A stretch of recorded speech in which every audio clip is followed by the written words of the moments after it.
Hey, Dr. C here. How you doing today? Changing the weather and all, but that's fine. That's New England. Okay, today we're going to talk about loneliness, and we'll also talk a little bit about living alone. Loneliness. As usual, I try to start out with trying to get a definition for loneliness. And man, there's a lot of different aspects to loneliness. And so not every person who defines loneliness has it exact. For example, I looked it up initially, and they said, well, loneliness is simply a gap of social connections on what you would like, the connections you would like, and the connections you actually have. Well, that's understandable, but a little bit vague, isn't it? Because there's a lot more to loneliness than just the connection itself. Other definitions say it's a longing for social intimacy. Well, that approaches it a little bit more because that implies that there's some intrinsic thing in the person who is lonely, something in the mind of the person who's lonely that plays a big role in the actual loneliness. It's intrinsic, okay? I can understand that, and that does approach at least some of the aspects of loneliness. Another definition is that it's an emotional response to social intimacy. Well, that's pretty close, actually. It is an emotional response, no question that intrinsic part is there. It's a response to the lack of social intimacy, social connection. Let's explore it a little bit more. If you look at all of these statistics and all, they say that almost a third of the people in the United States are lonely, maybe even more. But when we look at how do you define it, the percentages then vary. They do vary. So again, let's look at it. First of all, loneliness can be acute. And you can understand how you can have acute loneliness. Let's say that you suddenly move. All new friends, new job, new school, whatever you happen to be, they're all new. You're not in with the group that you've been in for years. That's an acute loneliness. Hopefully, you'll get over that. But that is one aspect. And of course, if you've got an acute loneliness, you got a chronic one that's lonely all the time. And you have to be lonely for at least 6 months to be chronic. Okay, so I can understand that as well. Other types of loneliness like that, you just feel different. You're not like all of the other people in your surroundings, basically, either at work, at school, wherever. You're different. Now, that difference can be many, many things. Maybe it's skin color. Maybe it's deformity. Maybe you're smaller than the others. Okay, you're different. What else? Well, you don't have any pets. Okay, but you don't have to have a pet to not be lonely. But that is an aspect of it. And certainly that's one of the treatments that you might consider later on. So that's another one. You're not married. Well, okay, so you're living alone. A lot of people live alone. But we'll talk about that in a moment, living alone. That's not loneliness. It's not loneliness at all. But let's go on. So it's that feeling that nobody understands me, nobody around me understands. Well, again, that points to the intrinsic part. Your feeling about the position that you're in. Okay? So, and maybe you don't have any trustworthy friends. Maybe you got screwed a couple times in the past by your quotes friends, and you're very wary of them. Again, points to the intrinsic part of the loneliness. Okay, so far we have that social connection that's not there, and your mental reaction to that lack of social connectiveness. Okay, so who's at risk for loneliness?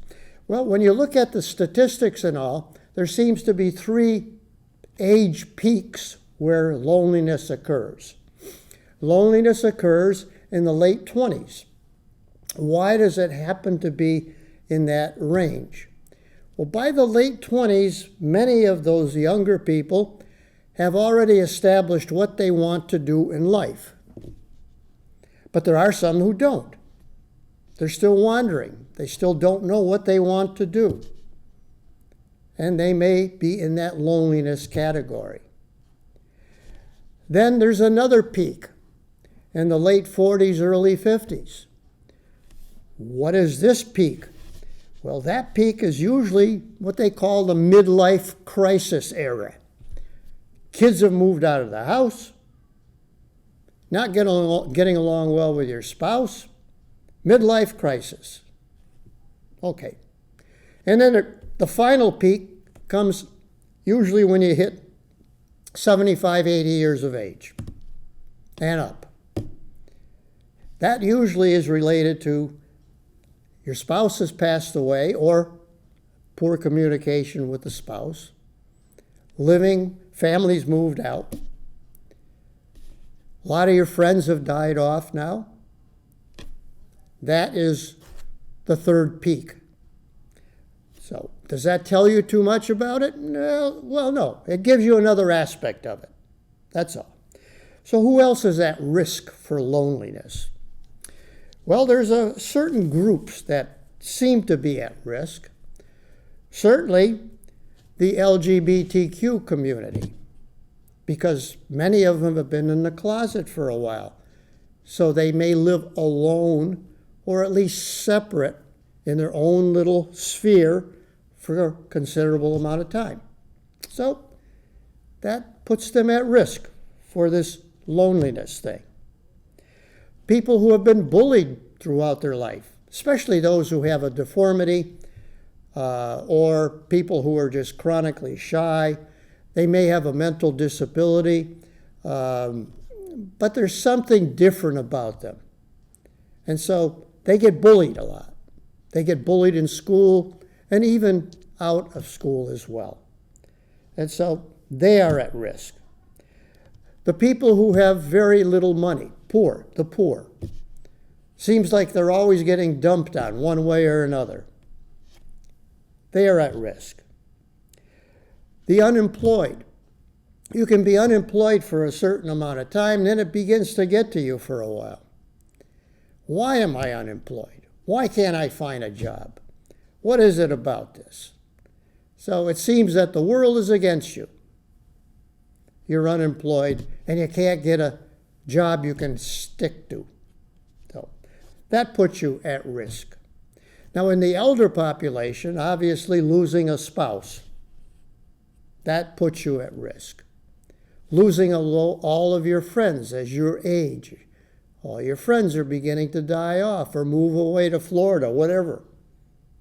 That puts you at risk in that age range. So those are the kind of the risk factors, you might say, for developing loneliness.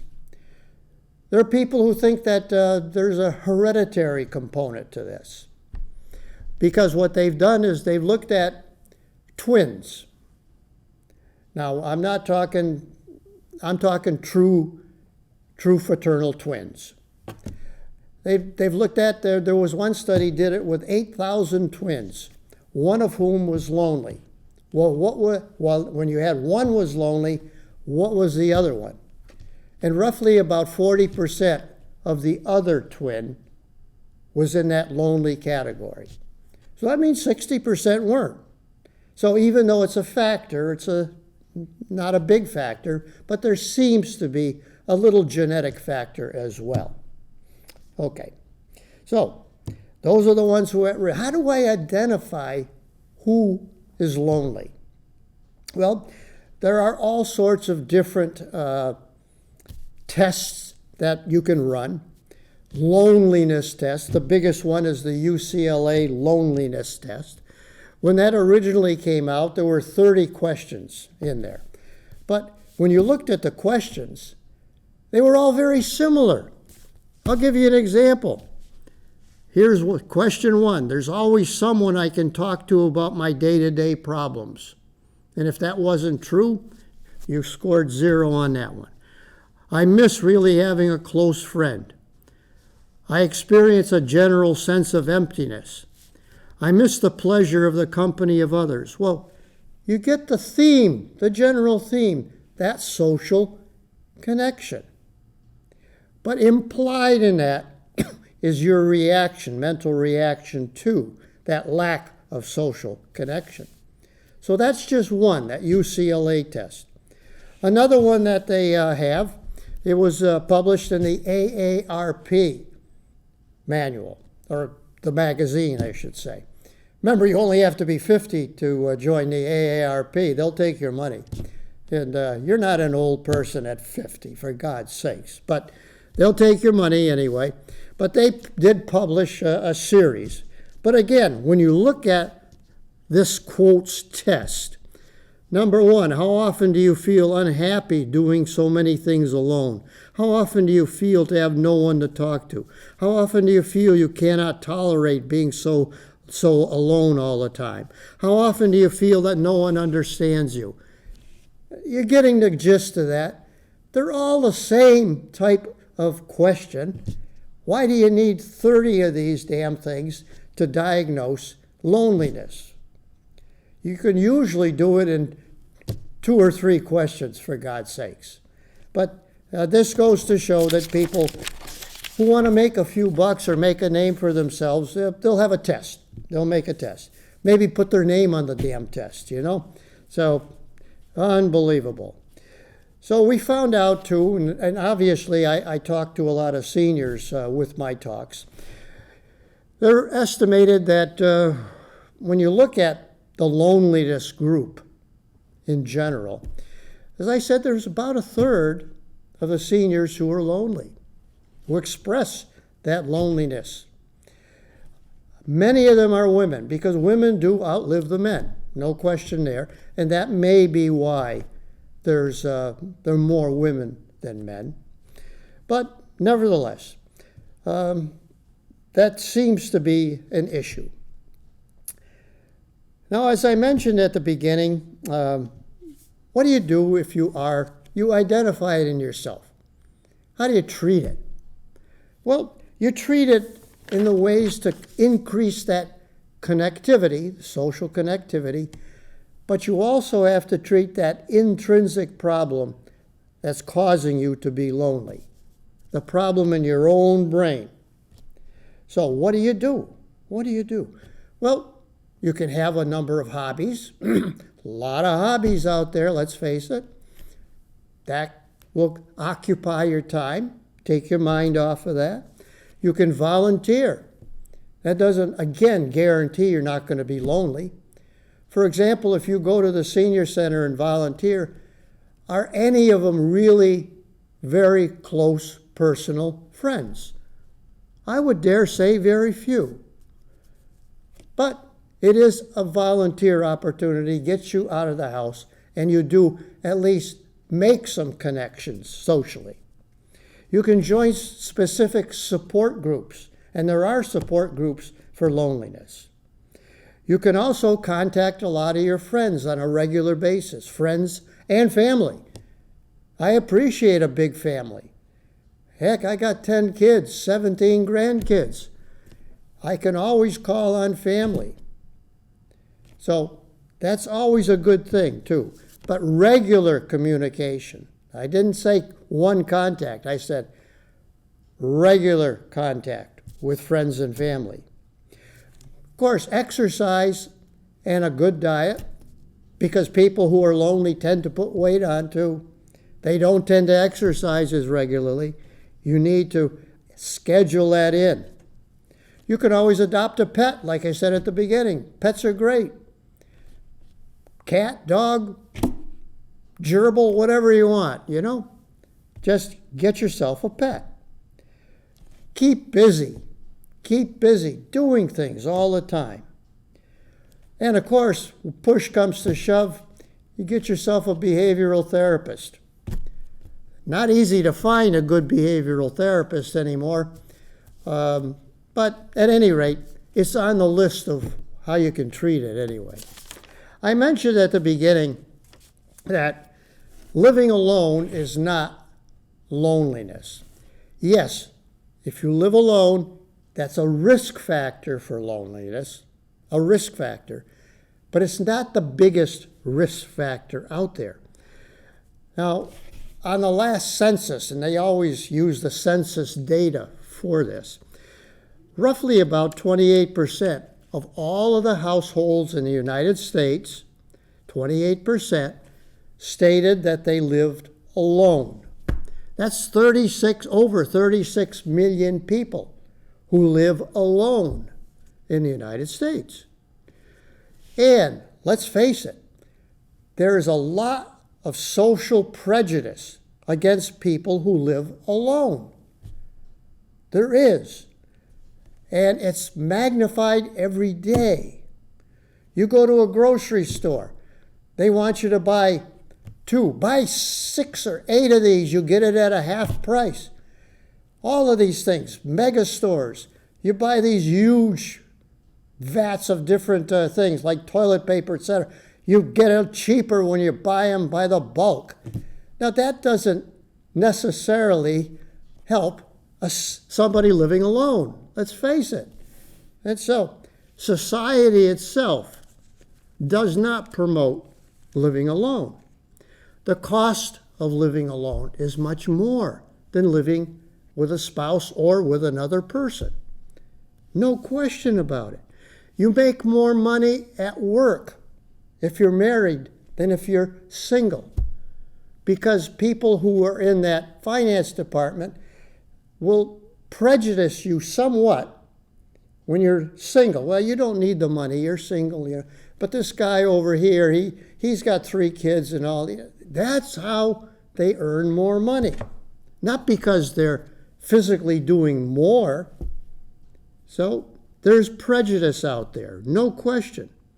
So you're also penalized traveling. You travel alone, you're paying a single fee. You travel with somebody else, there's a reduced fee usually. When you're living or when you're out there and you have to go to a motel or a hotel, single cost. When you go to a restaurant, a single cost compared to a double. Always more expensive, more expensive. Healthcare is more expensive. Plus, you always have that social stigma. Why are you living alone? The stigma is not there usually in that elder group. This is with the younger groups usually. But there's that stigma. Why are you living alone? Well, why do you have to even answer that? There are some people who choose to live alone, and they live fine. They're not lonely. So what are the advantages and disadvantages, basically, to living alone?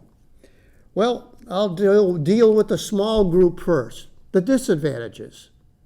Yeah, smaller disadvantages. Number one, you do have a slight increase with loneliness. Number one. Number two, you have an increased risk of having more psychosomatic illnesses. God, I got this pain in the back that just won't be relieved. They can't diagnose it, they X-rate it, I can't stand that doctor. Oh man. Yeah, psychosomatic. And that is out there as well. Also, there is an increased risk of coronary disease and an increased risk of increasing infections. That's because the immune system reacts to the chronic stress of living alone.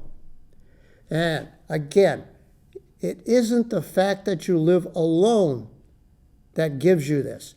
It isn't living alone that causes loneliness. It's that intrinsic factor in the brain, your reaction to the living alone and lack of social connection. So these are all risks of living alone. What are the advantages of living alone? Well, number one, you can do what you want to do. There's nobody else to tell you you can't do it. Number one. Number two, you're getting to know yourself. And a lot of the people who live alone, they are very aware of all of the things that they do right or the problems that they have. They're very aware of them. And they live accordingly. So they get to know themselves better. Many of them do have pets, and the pets are very valuable for them. A lot of them volunteer, and they do create connections, social connections. A lot of them participate in a lot of community events as well. A lot of them will join church groups and take a leadership role in many of the activities in the church or in their community, A lot of them are very friendly with their neighbors. They go out on their walk, take their pet on a walk, always talk to the neighbors as well. Those are all things that are beneficial, you might say, advantages to living alone. You can create your own space. You don't have to worry about a man cave within your home. Your home is your man cave, basically. Or, not necessarily man cave, woman cave too. Okay. You can prioritize whatever you want in that wellness aspect of living. You can dwell on your positives. You know yourself. You know what you're good at. You know what you're not good at. You dwell on the positives. You enjoy nature. Much more enjoyable to go out and notice everything in nature, all of the beauty in nature, rather than just walking around blindness. So these are all positive things about living alone. Okay, so what else should we talk about? It is also not just an individual problem, but living and having loneliness. The loneliness part is also a social problem as well. It's a social problem because we have a very conforming type of culture. Now, in the United States, we have, unfortunately now, two conformist cultures. One extreme left, one extreme right, with no communication between the two. That's just the way it is. So that is against our usual conformist culture. And because of that, there's a breakdown in a lot of the social norms. That is becoming an increasing problem in our country right now. And so that is a big public health issue. So what can we do about it? Well, we've defined now, going through all this very carefully, we've defined three different aspects of the loneliness issue. Number one, the social connections. A lack of the social connections that help that individual. Number two, the person's own reaction to that lack of social connection, the intrinsic part. That's the part that really is the damaging part. That's the thing that increases your stress. That's the thing that decreases your immunity. That's the thing that can lead to health issues in the future. So that's the second aspect. Then there's the third aspect. That is the social, the external environment, basically, that you're in, that you've placed yourself in. And it's that external environment that has an influence on that loneliness.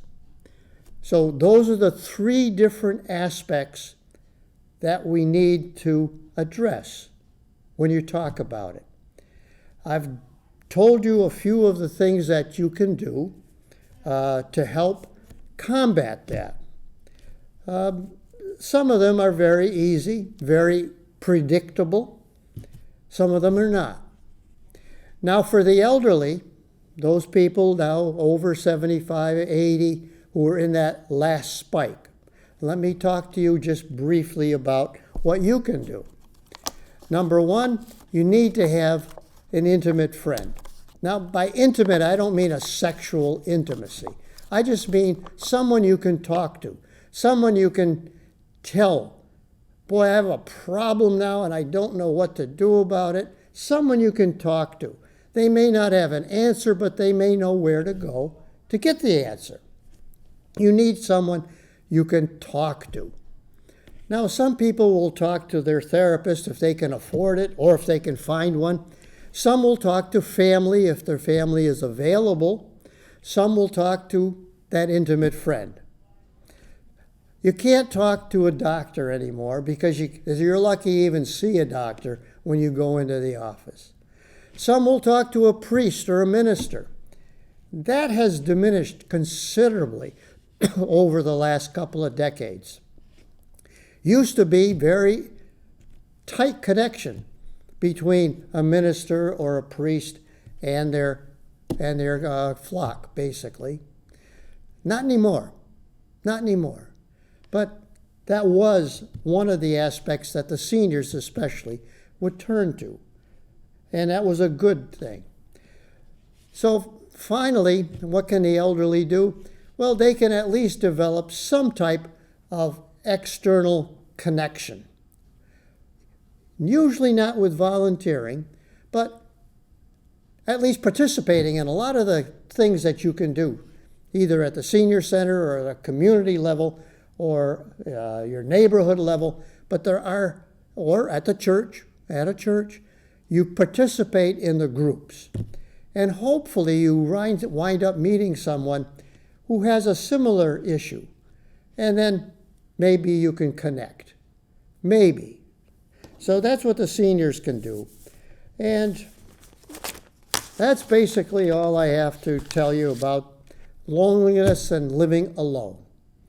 So this is Dr. C.